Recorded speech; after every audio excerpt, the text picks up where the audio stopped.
Hi good evening everyone, welcome to Garima जैप कैप channel. कैसे हैं आप सब? आई होप आप लोग बहुत ही ज्यादा अच्छे होंगे।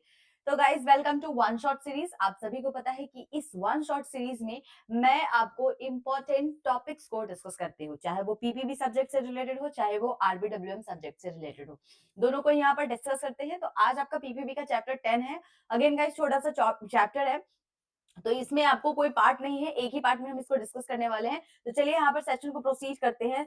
नाम है foreign currency accounts for the resident. तो इसके बारे में आज हम डिस्कस करने वाले हैं। आइए, नए हैं तो चैनल को लाइक शेयर सब्सक्राइब जरूर कर लीजिएगा।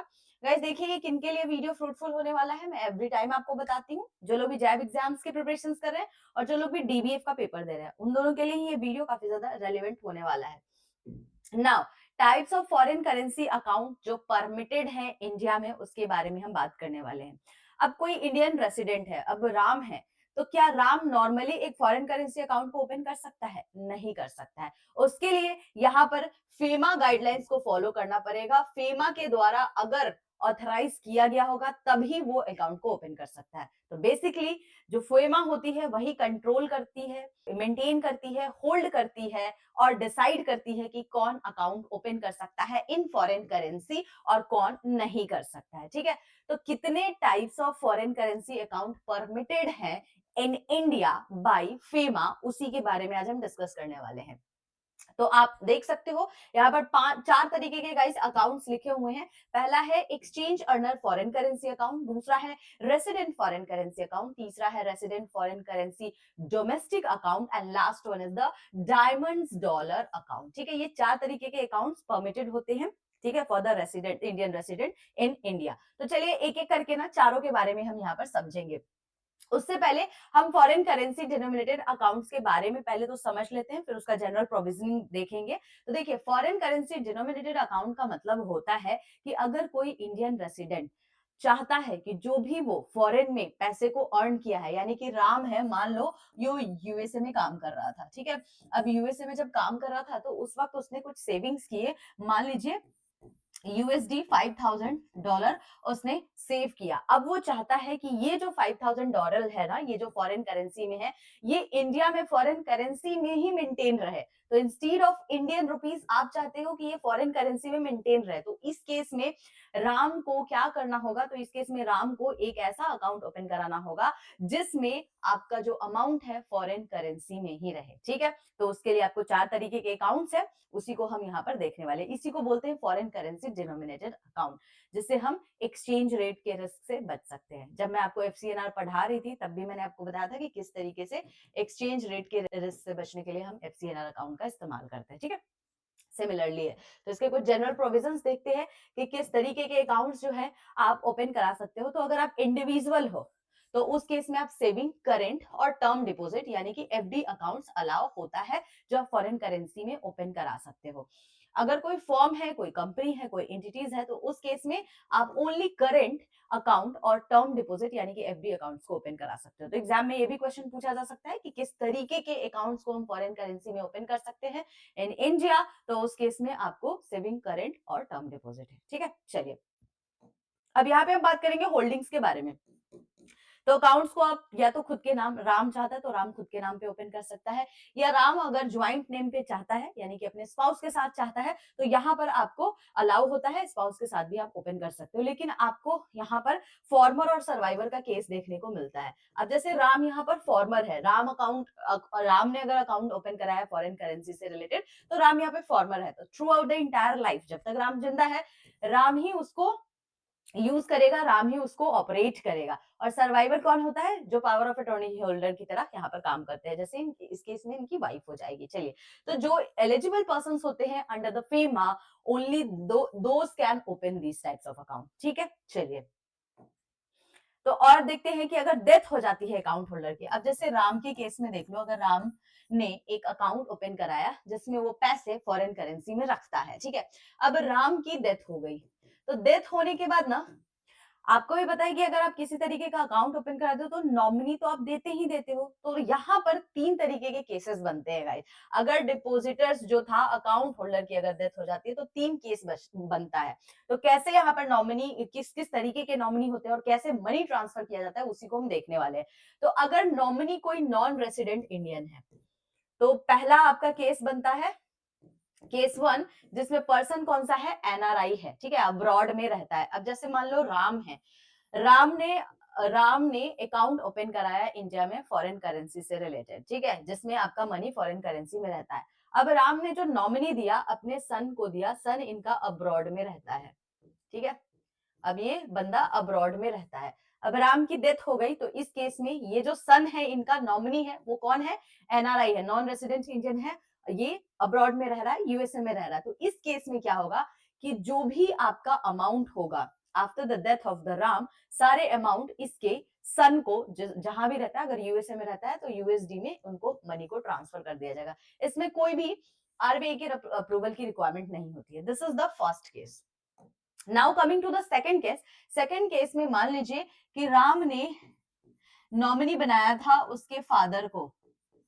फादर इसके कहाँ रहते हैं, इंडिया में ही रहते हैं, राम की डेथ हो गई है। तो केस सेकंड क्या बना, केस सेकंड में जो नॉमिनी है वो इंडियन रेसिडेंट है, इंडिया में ही रहता है। तो इस केस में जो भी डिसीज पर्सन के पैसे होंगे फंड को ट्रांसफर कर दिया जाएगा, ठीक है, फादर को, ठीक है, तो इंडियन रुपीज में यहाँ पर ट्रांसफर किया जाएगा। लेकिन फादर यहाँ पर चाहते हैं कि जो राम का सन है वो अब्रॉड में रहता है, या राम ने किसी भी प्रकार का फॉरेन में कोई लोन लिया है उसको वो सेटल करना चाहते हैं इस अमाउंट से, तो वो रेमिट नहीं कर सकते हैं आउटसाइड इंडिया। इसके लिए फादर को क्या करना पड़ेगा, आरबीआई की अप्रूवल की रिक्वायरमेंट लगेगी। ये तो मैंने आपको पहले भी बता रखा है शायद, है ना। तो ये सेकंड केस होता है। थर्ड केस जो होता है आपका अकाउंट हेल्ड आउटसाइड इंडिया। अब राम ने ना अकाउंट इंडिया से बाहर ही ओपन करा रखा था, ठीक है, तो फॉरेन करेंसी में जो भी उनका अकाउंट था, मान लो यूएसए में उन्होंने एक अकाउंट ओपन करा रखा था, ठीक है। नॉमिनी उन्होंने किसको दिया था, रेसिडेंट को नॉमिनी दिया था। मान लो फादर है, फादर इनके कहाँ रह रहे हैं, इंडिया में रह रहे हैं। तो इस केस में क्या होगा, रेसिडेंट नॉमिनी को सबसे पहले तो अकाउंट को क्लोज करना पड़ेगा। क्यों, क्योंकि ये अकाउंट यूएसए में है, ठीक है, नॉमिनी कहाँ है, इंडिया में है, और ये जो जिसने भी इसको अकाउंट को ओपन कराया था यूएसए में उसकी डिमाइस हो चुकी है। तो नाउ नॉमिनी सबसे पहले क्या करेगा, इस अकाउंट को क्लोज करेगा, और उसके बाद जो भी अमाउंट होगा वो वापस, जैसे बैंकिंग चैनल्स के थ्रू नॉर्मली पैसे वापस आते हैं वैसे ही यूएसए से इंडिया उस मनी को ट्रांसफर कर दिया जाएगा। तो 3 तरीके के केसेस बने आपके जनरल प्रोविजंस में। आई होप आपको समझ में आ गया होगा, अगर जो भी अकाउंट होल्डर है उसकी डिमाइस हो जाती है तो। चलिए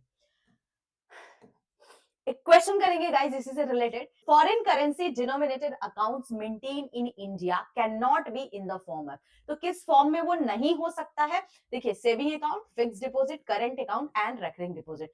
मैंने आपको कहा कि अगर आप इंडिविजुअल पर्सन हो और उस केस में आप कोई भी अकाउंट इंडिया में फॉरेन करेंसी रिलेटेड ओपन कराना चाहते हो जिसमें आप पैसे फॉरेन करेंसी में रखना चाहते हो इंस्टीड ऑफ इंडियन रुपीज, तो उस केस में इंडिविजुअल के केस में आप सेविंग अकाउंट ओपन करा सकते हो, एफडी या टर्म डिपॉजिट ओपन करा सकते हो और करंट अकाउंट ओपन करा सकते हो, ठीक है। यहीं पे मैंने फॉर्म्स एंड कंपनीज के केस में आपसे कहा कि आप सिर्फ और सिर्फ करंट अकाउंट और फिक्स्ड डिपॉजिट यानी कि टर्म डिपॉजिट ओपन करा सकते हो, लेकिन मैंने रेकरिंग डिपॉजिट की बात नहीं की थी। तो जो फॉरेन करेंसी डिनोमिनेटेड अकाउंट होता है ना, वो रेकरिंग डिपॉजिट में मेंटेन करके नहीं रखा जाता है। तो ऑप्शन डी यहाँ पे क्या हो जाएगा guys, is the correct answer of this question, ठीक है ना। आइए अब हम बात करेंगे exchange earner foreign currency account. अब ये किस तरीके का अकाउंट है, कहां पे ओपन किया जाता है, तो इसको भी इंडिया में ही ओपन किया जाता है जब आप चाहते हो कि आपका मनी फॉरेन करेंसी में ही रहे इंस्टीड ऑफ इंडियन रुपीज, ठीक है। तो देखिए यहाँ पर आप देखिए यही चीज लिखा हुआ है, इंडियन पर्सन जो होते हैं, रेसिडेंट्स होते हैं, वो इस तरीके के अकाउंट्स को ओपन करते हैं।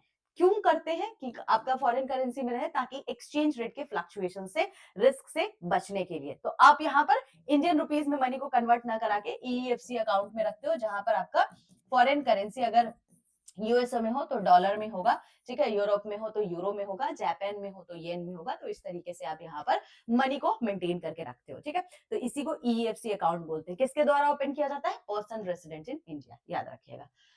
आइए, तो आगे हम बात करेंगे कि इस तरीके का जो अकाउंट होता है, यानी कि बेसिकली ईएफसी अकाउंट है, इसमें किस तरीके के क्रेडिट्स परमिट हैं, यानी कि क्या-क्या यहाँ पर डिपॉजिट कराया जा सकता है, कौन-कौन से मनी को आप ईएफसी अकाउंट में एक्सेप्ट कर सकते हो। तो 100% फॉरेन एक्सचेंज अर्निंग होनी चाहिए। ऑफ कोर्स अगर आपने यूएसए वगैरह में आप मान लो जॉब कर रहे थे, ठीक है, तो वहां आपको डॉलर में पेमेंट किया गया होगा, तो उस पेमेंट को आप रिसीव कर सकते हो ईएफसी अकाउंट में। चलिए, काउंटर ट्रेड पेमेंट्स की बात की गई है, तो जो बार्टर आपका अरेंजमेंट होता है, मतलब जैसे मान लो कि इंडियन एक्सपोर्टर है, अब इंडियन एक्सपोर्टर यहाँ पर रिसीव करता है पेमेंट, जो भी उसने यहाँ पर गुड्स को सप्लाई किया था through counter trade, through barter arrangement, तो उस केस में ईएफसी अकाउंट में वो क्रेडिट कराएगा। Advance remittance receive for export of the goods and services, तो मान लो कोई फॉरेन बायर है, उसने एडवांस में आपको अमाउंट पे किया है, मान लो यूएसडी 5000 पे किया है, तो वो आप इसमें रिसीव कर सकते हो। कोई प्रोफेशनल अर्निंग्स होते हैं, ठीक है,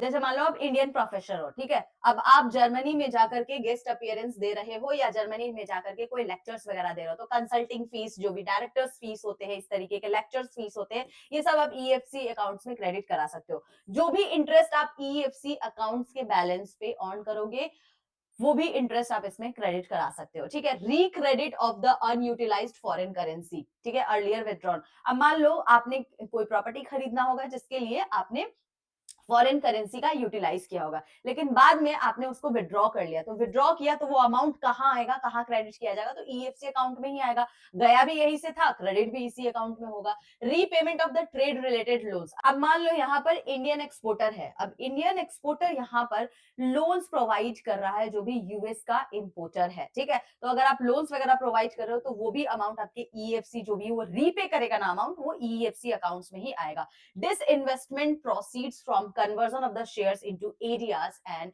GDR। अब जैसे यहाँ पर मान लो कि कोई इंडियन इन्वेस्टर्स है, वो शेयर को होल्ड करके रखा है किसी यूएस कंपनी का, ठीक है, तो जब उस यूएस कंपनी के शेयर को यहाँ पर वो सेल करेगा, तो मनी आपका किस फॉर्म में आएगा, डॉलर के फॉर्म में आएगा। अब ये डॉलर आप कहाँ पे क्रेडिट करा सकते हो, तो ईएफसी अकाउंट में करा सकते हैं। Foreign exchange receipt of the Indian startup from export और sales by the overseas subsidiaries. अब मान लो कि कोई इंडियन स्टार्टअप है जिसका सब्सिडियरी सिंगापुर में है, तो अब सिंगापुर में जो भी आप मनी अर्न कर रहे हो, मतलब इस सब्सिडियरी से आपको जो भी मनी आ रहा है वो डॉलर में आ रहा होगा, तो अब आप उसको ईएफसी अकाउंट्स में क्रेडिट करा सकते हो, ठीक है। तो ये सारे आपके परमिटेड क्रेडिट्स होते हैं इन ईएफसी अकाउंट। आई होप समझ में आ गया होगा। आइए दूसरा देखते हैं, डेबिट क्या क्या कर सकते हो। तो जो पेमेंट आप करते हो आउटसाइड इंडिया, कोई भी करंट और कैपिटल अकाउंट ट्रांजैक्शंस, जो भी पेमेंट्स आप कर रहे हो, रेमिट कर रहे हो आउटसाइड इंडिया, वो आप इस अकाउंट से कर सकते हो इन द फॉर्म ऑफ जो भी आपका फॉरेन करेंसी होगा, ठीक है। Foreign currency payments for the goods purchase from 100% export oriented units, EPZ, STP, EHTP units, तो जितने भी आप पेमेंट्स करते हो, मान लो कि कोई इंडियन कंपनी है, अब वो बाई कर रही है यहाँ पर चिप, ठीक है, कहां से बाई कर रही है, तो स्पेशल जो आपका एक्सपोर्ट प्रोसेसिंग जोन होता है वहां से बाई कर रही है, वहां की फैक्ट्री से, एक्सपोर्ट प्रोसेसिंग जोन का जो फैक्ट्री है वहां से इसको बाई कर रही है। तो जब यहाँ पे खरीद रही है, फॉरेन करेंसी में खरीद रही है, राइट, तो अब उस केस में जो पेमेंट करेगा यहाँ पे, किस तरीके से आप पेमेंट करोगे, डॉलर में ही करोगे ना, फॉरेन करेंसी में ही करोगे, तो आप ईएफसी अकाउंट का इस्तेमाल करके जो भी आप चिप बाई कर रहे हो ना, उस चिप के लिए पेमेंट आप यहाँ से कर सकते हो। Payment of the custom duty, ठीक है, तो EXIM, as per the EXIM import export policy के हिसाब से जो भी आप पेमेंट्स करते हो, अगर आपने कोई भी इंपोर्टेड गुड्स खरीदे हैं, ठीक है, तो उस केस में आप यहाँ पर पेमेंट करते हो, कस्टम ड्यूटी पे करते हो आप, तो जो पे करते हो ना वो आपका हमेशा फॉरेन करेंसी में होता है, तो आप ईएफसी अकाउंट का इस्तेमाल करके उसका पेमेंट भी कर सकते हो। कोई ट्रेड रिलेटेड आपका कोई लोन्स है, एडवांसेस है, ठीक है, अब मान लो एक्सपोर्टर यहाँ पर लेंड कर रहा है अपने फॉरेन कस्टमर को, ठीक है, तो आप यहाँ पर जब लोन्स दे रहे हो तो आप यहाँ से पैसे निकाल करके फॉरेन करेंसी में उनको लोन्स प्रोवाइड कर सकते हो, ठीक है, या फॉरेन एक्सचेंज पेमेंट कर रहे हो to a resident in India for goods और सर्विसेज, एयर फेयर और होटल एक्सपेंसेस। तो मान लो कोई इंडियन ट्रैवल एजेंसी है, आपका इंटरनेशनल फ्लाइट यहाँ पर बुक कर रही है, तो जब आपका इंटरनेशनल फ्लाइट बुक कर रही है तो आप उनको फॉरेन करेंसी में पे करोगे, तो आप ईएफसी अकाउंट का इस्तेमाल करके इसको पेमेंट कर सकते हो। तो ये सारे आपके अलाउ होते हैं यहाँ पे। नाउ कुछ अदर कंडीशंस भी होते हैं, जैसे foreign exchange withdrawal allowed but not deposited back. ठीक है, तो यहाँ पर ना आप मनी को यूएसडी में अगर आपका अमाउंट है तो इसको आप आईएनआर में कन्वर्ट तो करा सकते हो, लेकिन अब आप वापस चाहोगे कि आईएनआर से उसको रिक्रेडिट कर दिया जाए, रीडिपोजिट कर दिया जाए इन ईएफसी अकाउंट, तो वो पॉसिबल नहीं है। कोई भी इंटरेस्ट आपको ईएफसी अकाउंट पे नहीं दिया जाता है। कोई भी इंश्योरेंस आप क्लेम कर रहे हो जो कि आपको पे किया जाना है इन रुपीस, उसको आप इसमें डिपॉजिट नहीं कर सकते हो। कोई भी लोन अगेंस्ट ईएफसी बैलेंस आप नहीं ले सकते हो, लेकिन इसका आप इस्तेमाल जरूर कर सकते हो रीपे करने के लिए पैकिंग क्रेडिट लोन। तो पैकिंग क्रेडिट लोन क्या होता है, यहाँ पर इंडियन बैंक्स ना आपको यहाँ पर लोन देती है बिफोर एक्सपोर्ट। यहाँ पर लोन्स देती है बिफोर एक्सपोर्ट। तो बैंक जो है ना एक्सपोर्टर को यहाँ पर लोन्स प्रोवाइड करती है ताकि एक्सपोर्टर इस मनी का इस्तेमाल करे रॉ मटेरियल्स वगैरह अगर उनको खरीदने हैं, बिजनेस रिलेटेड जो भी उनको जरूरत पड़ती है, तो उस तरीके के चीजों के लिए इस पैसे का इस्तेमाल किया जाता है। तो वो भी जो लोन आप लेते हो बैंक से बिफोर एक्सपोर्ट, ठीक है, सामान को खरीदने के लिए, तो आप उसको रीपे कर सकते हो यूज करके ईएफसी अकाउंट को। ठीक है, आई होप समझ में आ गया होगा। चलिए, तो अगर आ गया है तो एक क्वेश्चन करेंगे गाइस इससे related. Who can open an EFC account? किसके द्वारा ईएफसी अकाउंट को ओपन किया जाता है? Any resident Indian, a resident in India earning foreign exchange, या ओनली एनआरआई, या ओनली एक्सपोर्टर। तो एक ऐसा रेसिडेंट, इंडियन रेसिडेंट जो अर्न कर रहा है इन फॉरेन एक्सचेंज, वो ईएफसी अकाउंट्स को ओपन कराता है। ठीक है, option B is the correct answer. आइए, अब हम बात करेंगे रेसिडेंट फॉरेन करेंसी अकाउंट के बारे में, यानी कि आरएफसी अकाउंट के बारे में। चैप्टर 9 में जब एनआरई, एनआरओ, एफसीएनआर अकाउंट पढ़ा रही थी तो आरएफसी के बारे में काफी बार जिक्र हुआ था। चलिए, तो समझते हैं आरएफसी अकाउंट किसके द्वारा ओपन किया जाता है। The person resident in India. अब मान लो राम है, ठीक है, राम ने 10 साल यूएसए में काम किया।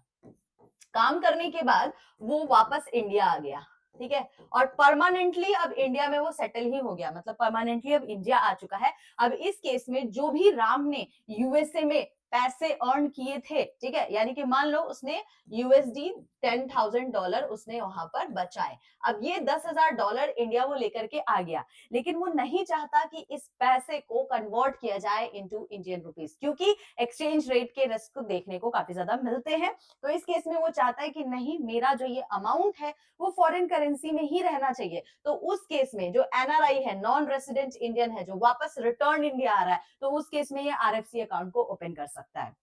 दूसरा देखिए, जब non resident external account open कराया जाता है और जब आप वापस इंडिया आते हो, तो उस केस में ये एनआरई अकाउंट ऑलरेडी आपका आरएफसी अकाउंट में कन्वर्ट हो जाता है। दूसरा मैंने बताया था एफसीएनआर अकाउंट के बारे में कि एफसीएनआर अकाउंट्स को जब आप ओपन कराते हो और वापस जब आप इंडिया आते हो, तो उस केस में इसको भी आरएफसी अकाउंट्स में कन्वर्ट करा सकते हो। ठीक है, लेकिन जो एनआरओ अकाउंट होता है, जब आप इंडिया वापस आते हो, तो उस केस में एनआरओ अकाउंट को नॉर्मल रेसिडेंट अकाउंट में कन्वर्ट कर दिया जाता है। तो जो भी आपका रेसिडेंट सेविंग अकाउंट होता है उसकी तरह इसको कन्वर्ट कर दिया जाता है। जब वापस आप जाते हो फॉरेन अब्रॉड, तो उस केस में इसको वापस एनआरओ में कन्वर्ट कर दिया जाता है। तो ये 3 चीजें मैंने बताई थी। तो अब आपको समझ में आया होगा कि आरएफसी अकाउंट्स क्यों ओपन किया जाता है।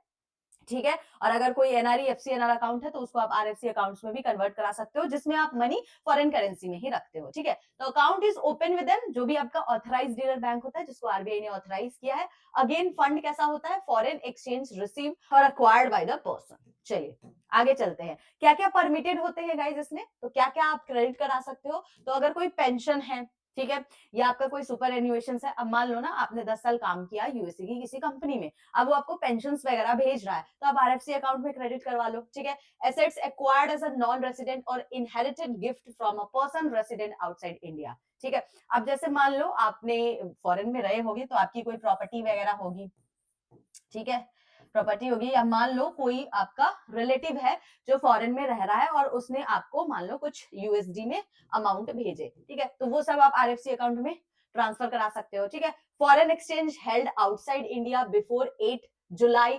1947। अब 1947 से पहले, मतलब इंडिपेंडेंस से पहले, अगर आपका कोई भी आपका फॉरेन मनी या प्रॉपर्टी है तो उसका अमाउंट आप क्रेडिट करा सकते हो आरएफसी अकाउंट में। ठीक है, कोई एलआईसी क्लेम कर रहे हो, ठीक है, कोई मैच्योरिटी है उसको आप सेटल कर रहे हो इन फॉरेन करेंसी बाय किसी इंडियन आपकी इंश्योरेंस कंपनी से। जैसे मान लो आपने LIC क्लेम किया है किसी इंडियन इंश्योरेंस कंपनी से, तो अब उस केस में जो भी अमाउंट आपका आएगा वो फॉरेन करेंसी में आएगा। जो फॉरेन में आपका कोई LIC था उसको अगर आप सेटल कर रहे हो तो उस केस में उसको आप क्रेडिट करा सकते हो RFC अकाउंट में। ठीक है, ये सारे आपको परमिटेड होते हैं क्रेडिट्स। अब डेबिट कौन कौन से परमिटेड होते हैं, तो जो भी बैलेंस आपके RFC अकाउंट में होता है उसको आप फ्रीली कहाँ यूज कर सकते हो, आउटसाइड इंडिया।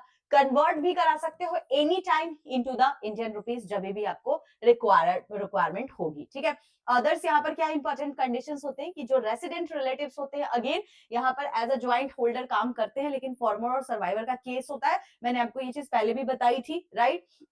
चलिए, तो अब यहाँ पर देखो, person of Indian origin become the resident, तो जो भी बैलेंस आपका NRE और FCNR अकाउंट में होता है उसको RFC अकाउंट में ट्रांसफर कर दिया जाता है। स्टार्टिंग में मैंने बता दिया, तो ये सारे आपके परमिटेड होते हैं। ठीक है, आई होप समझ में आया होगा। तो चलिए, यहाँ पर जिस तरीके से हमने फॉरेन करेंसी अकाउंट देखा है, वैसे ही फॉरेन करेंसी डोमेस्टिक अकाउंट देखेंगे। तो ये जो डोमेस्टिक अकाउंट होता है, अब ये किनके द्वारा ओपन किया जाता है, जो रेसिडेंट इंडिविजुअल्स होते हैं इंडिया में। अब मान लो आप इंडिया में रहते हो, राम इंडिया में रहता है और किसी फॉरेन कंपनी के साथ, यूएस के क्लाइंट के साथ डील कर रहा है, या यूएस का कोई भी कंपनी के साथ वो वर्क कर रहा है। अब यूएस की कंपनी अगर वो पैसे दे रही है तो डॉलर में दे रही है, तो राम चाहता है कि जो भी मैं पैसे अर्न कर रहा हूं कंसल्टेशन से या किसी भी तरीके की कंपनी से, तो वो मेरे RFC अकाउंट में होना चाहिए, यानी कि फॉरेन करेंसी में ही होना चाहिए। तो इस केस में राम, क्योंकि वो इंडिया में रहता है, तो राम यहाँ पर RFC डोमेस्टिक अकाउंट्स को ओपन करा सकता है। ठीक है, दूसरा एग्जांपल लीजिए कि मान लीजिए सीता है, सीता गई अब्रॉड ट्रैवल करने के लिए। तो जब ट्रैवल करने गई ना, तो उसने मान लो USD 5000 उसने इंडिया से USD 5000 अपने रुपीस को कन्वर्ट करा के लेके गई डॉलर में। ठीक है, अब वो विजिट की और विजिट करने के बाद मान लो उसने $3000 ही इस्तेमाल किए, बाकी $2000 उसके बच गए। तो अब वो नहीं चाहती कि उस $2000 को कन्वर्ट किया जाए इंडियन रुपीज में, तो उसके लिए RFC डोमेस्टिक अकाउंट ओपन करना पड़ेगा। या मान लो सीता कहीं पे लेक्चर देने गई, ठीक है, जर्मनी में किसी भी फॉरेन कंट्री में लेक्चर देने गई, और जैसे वहां लेक्चर देने गई तो वहां की उस कंट्री ने कुछ पैसे डिपॉजिट किए सीता के बैंक अकाउंट में। तो सीता नहीं चाहती कि उसको इंडियन रुपीज में रखा जाए, तो वो इसके लिए क्या कर सकती है, डोमेस्टिक अकाउंट को ओपन करा सकती है, RFC डोमेस्टिक अकाउंट। ठीक है, आई होप आपको इन दोनों एग्जांपल से समझ में आ गया होगा। आइए फिर बात करेंगे यहाँ पर परमिटेड कौन कौन से हैं। तो गाइस देखिए, सेम ही चीज होती है। जो भी आप पेमेंट रिसीव करते हो, विजिट वगैरह करने गए हो अब्रॉड, उस केस में कोई गिफ्ट है, कोई ऑनोरेरियम है, पेमेंट्स रिसीव किया जाता है in India from a person resident outside the India. अब जैसे मान लो कोई पर्सन है, ठीक है, कोई अब्रॉड का पर्सन इंडिया विजिट करने आया, ठीक है, और आपने उनको गाइड किया। जब गाइड किया तो आपको वो पर्सन जो है, अब्रॉड का जो पर्सन था, वो आपको पेमेंट कर रहा है, तो वो पेमेंट भी आप यहाँ पर रिसीव कर सकते हो। ठीक है, गिफ्ट अगर किसी रिलेटिव के द्वारा दिया जा रहा है इन फॉरेन करेंसी, आप उसको भी ले सकते हो। कोई अनस्पेंड आपका फॉरेन एक्सचेंज है, जैसे हमने देखा था कि $5000 यहाँ से लेके गई सीता, लेकिन उसने $3000 ही इस्तेमाल किए, बाकी जो 2000 बचे वो RFC अकाउंट में डाल देगी। अगेन डिसइन्वेस्टमेंट वाला जो भी आपका अमाउंट होगा, ठीक है, जो भी आप शेयर्स वगैरह सेल करते हो उसको RFC डोमेस्टिक में आप डिपॉजिट कर सकते हो। लाइफ इंश्योरेंस वगैरह है, उसको अगर क्लेम करते हो तो वो भी RFC डोमेस्टिक में आप उसको डिपॉजिट करके रख सकते हो। ठीक है, चलिए अब यहाँ पर डेबिट क्या क्या हो सकता है, तो किस किस चीज के लिए इस पैसे का RFC डोमेस्टिक अकाउंट का इस्तेमाल कर सकते हो। तो balance can be use for जो भी आपका परमिटेड करंट अकाउंट ट्रांजेक्शन और कैपिटल अकाउंट ट्रांजेक्शन होते हैं। यानी कि आप अगर फॉरेन ट्रेवल वगैरह करने जा रहे हो, किसी भी प्रकार का है ना, बाहर में जा रहे हो, तो पैसे वैसे जो इस्तेमाल कर रहे हो, तो उसके लिए इस मनी का को डेबिट्स कर सकते हो। ठीक है, जैसे फॉरेन करेंसी अकाउंट है वैसे ही आपका फॉरेन करेंसी डोमेस्टिक अकाउंट है। आइए अब इससे रिलेटेड हम क्वेश्चन करेंगे। RFC account is generally open by, तो आपका RFC अकाउंट किनके द्वारा ओपन किया जाता है, exporter earnings foreign exchange, persons returning to India after being NRI, foreign companies और स्टूडेंट्स स्टडिंग अब्रॉड। तो करेक्ट आंसर क्या हो जाएगा, वो पर्सन्स जो रिटर्न आ रहे हैं India after being an NRI। ठीक है, तो option B is the correct answer. Next question पे चलेंगे। Which account allow transfer of the balances from NRE FCNR on becoming the resident. अब मैंने आपको बताया ही है कि कोई NRE अकाउंट है आपका, FCNR अकाउंट है, ठीक है, आप वापस रिटर्न आ रहे हो इंडिया, तो इन दोनों को आप कन्वर्ट करा सकते हो RFC अकाउंट में। तो खत्म है ना, option B is the correct answer of this question. ठीक है, तो ये था आपका RFC डोमेस्टिक अकाउंट। अब हम बात करने वाले हैं डायमंड डॉलर अकाउंट के बारे में, ठीक है। ये कैसा स्कीम है, तो ये एक स्पेशल टाइप का स्कीम है जहां पर आप अमाउंट को यूएसडी में रखते हो, ठीक है। लेकिन ये किन के लिए होता है, तो जो डायमंड बिजनेसेस में इन्वॉल्व होते हैं, तो अगर उनको पेमेंट करना है या पेमेंट को रिसीव करना है, कलेक्शन एंड रिसीविंग के लिए हम इस तरीके का अमाउंट, इस तरीके का अकाउंट ओपन करते हैं, जिसको हम यूएसडी अकाउंट बोलते हैं। लेकिन इसमें इंपॉर्टेंट क्राइटेरिया क्या है कि आपका बिजनेस जो है डायमंड्स में होना चाहिए। कौन ओपन कराता है गाइस, तो ओनली फर्म्स एंड कंपनीज जो कि डायमंड के बिजनेस में इन्वॉल्व है, वही डीडीए अकाउंट्स को ओपन करा सकती है। इसीलिए इसका नाम भी है डायमंड्स डॉलर अकाउंट, ठीक है। तो must be involve in rough diamond, cut diamond and polished diamond, ठीक है। और आप यहाँ पर सेटिस्फाई करने चाहिए फॉरेन ट्रेड पॉलिसी कंडीशंस, जो भी इंडिया का फॉरेन ट्रेड पॉलिसी कंडीशन, अगर आप उसको सेटिस्फाई कर पा रहे हो तो उस केस में आप डीडीए अकाउंट्स को, अगर आप मान लो कोई एबीसी पॉलिशिंग डायमंड फॉर्म हो, ठीक है, तो अब उस केस में अगर आप चाहते हो कि आपका डीडीए अकाउंट ओपन किया जाए, यानी कि जो भी मनी आप अर्न कर रहे हो वो फॉरेन करेंसी में हो, यूएसडी में हो, बेसिकली डॉलर में हो, तो आप डीडीए अकाउंट्स को ओपन करा सकते हो if you satisfy the foreign trade policy of the India. कोई इंडिविजुअल इसको ओपन नहीं करा सकता है, ये चीज आप लोग ध्यान रखिएगा। चलिए, तो क्या क्या परमिटेड होते हैं गाइज यहाँ पर, और क्या क्या आपका परमिटेड क्रेडिट एंड डेबिट है, वो आपकी स्क्रीन पे है। देखिए, अगर आप एक्सपोर्ट कर रहे हो rough diamond, cut and polish diamonds, ठीक है, तो इस तरीके का अगर कोई भी मनी है तो आप उसको क्रेडिट करा सकते हो डीडीए अकाउंट में। तो एग्जांपल से इसको समझिए कि मान लीजिए कोई एबीसी डायमंड डायमंड कंपनी है, ठीक है। अब ये एक्सपोर्ट कर रही है पॉलिश्ड डायमंड, किसको, यूएसए में ये पॉलिश्ड डायमंड को एक्सपोर्ट कर रही है यूएसए में। तो बायर जो है ये यूएसए का है, तो बायर पे किस में करेगा, डॉलर में करेगा। तो जब आपको डॉलर में वो पे कर रहा है तो आप रिसीव कहां करोगे उसको, तो डीडीए के अकाउंट में रिसीव करोगे, ठीक है। Local cell proceeds in USD of the diamond. अब मान लो ये एबीसी डायमंड है, अब ये सेल कर रहा है diamond in SEZ unit in India, ठीक है, इन इंडिया। तो उस केस में बायर जो है ये यहाँ पर पे कर रहा है यूएसडी में, तो उसको कहां रिसीव किया जाएगा, डीडीए के अकाउंट में, ठीक है। Pre shipment and post shipment finance availed in USD. अब जैसे मान लो यहाँ पर बैंक आपको लोन दे रही है, बैंक लोन दे रही है एक्सपोर्ट करने के लिए डायमंड्स को, ठीक है, ताकि आप यूज कर सको उसको, डायमंड्स को खरीदने के लिए, प्रोसेस करने के लिए। तो इस केस में जो बैंक के द्वारा लोन दिया जाता है ना, वो भी आपको डीडीए अकाउंट्स में आप इसको डिपॉजिट कर सकते हो। तो बेसिकली प्री शिपमेंट क्या हुआ कि loan given before export, and similarly post shipment में क्या होता है, अगर बैंक आपको लोन देती है आफ्टर द एक्सपोर्ट, आपने शिपमेंट कर दिया है, ठीक है, उसके बाद जो लोन्स बैंक के द्वारा प्रोवाइड किया जाता है तो वो भी आप डीडीए अकाउंट में ही क्रेडिट कराते हो, ठीक है। तो pre shipment and post shipment जो भी फाइनेंस बैंक के द्वारा किया जाता है, उस दोनों के केस में आप डीडीए अकाउंट्स में उस अमाउंट को क्रेडिट करवाते हो, ठीक है। अब डेबिट कौन कौन से परमिट है गाइस, देखिए, अगर आप पेमेंट कर रहे हो for purchase of the rough diamond, cut diamond, polish diamond, किसी भी प्रकार का आप डायमंड खरीद रहे हो, ठीक है, तो उसके लिए आप डीडीए अकाउंट का इस्तेमाल कर सकते हो और इस अकाउंट से आप इसका पेमेंट कर सकते हो। Transfer of funds to rupee account is allowed. आप इसको नॉर्मल ट्रांसफर करा सकते हो इस यूएसडी अमाउंट को इन आईएनआर। अब मान लो कोई एबीसी डायमंड कंपनी है, ठीक है, अब उसको सैलरी पे करनी है, अपने एम्प्लॉय को रेंट देना है, इलेक्ट्रिसिटी बिल देना है। अब उस केस में वो चाहती है कि डीडी अकाउंट में जो भी उसका यूएसडी में पैसे है उसको वो आईएनआर में कन्वर्ट कराना चाहती है, तो बिल्कुल ये अलाउ होता है। अच्छा, ये जो आपका डीडी अकाउंट होता है ना, वो non interest bearing current account होता है, ठीक है। बेसिकली आपका डीडी अकाउंट करेंट अकाउंट ही होता है, क्योंकि ये फॉर्म्स एंड बिजनेसेस के द्वारा ओपन किया जाता है जो कि डायमंड में डील करते हैं, और इसमें अगर आप कोई भी अमाउंट रखते हो तो इसमें कोई भी इंटरेस्ट आपको प्रोवाइड नहीं किया जाता है, तो इसको हम non interest bearing current account बोलते हैं, ठीक है। आई होप आपको समझ में आ गया होगा। आ गया है तो एक बेसिक ना डिफरेंस मैं तीनों के बारे में आपको यहाँ पर दिखा देती हूँ। तो आपके बुक में ये चीज नहीं है, बट मैं आपको एक बार गो थ्रू करा देती हूँ ताकि आपके लिए थोड़ा सा आसान हो जाए इसको पढ़ना, ठीक है।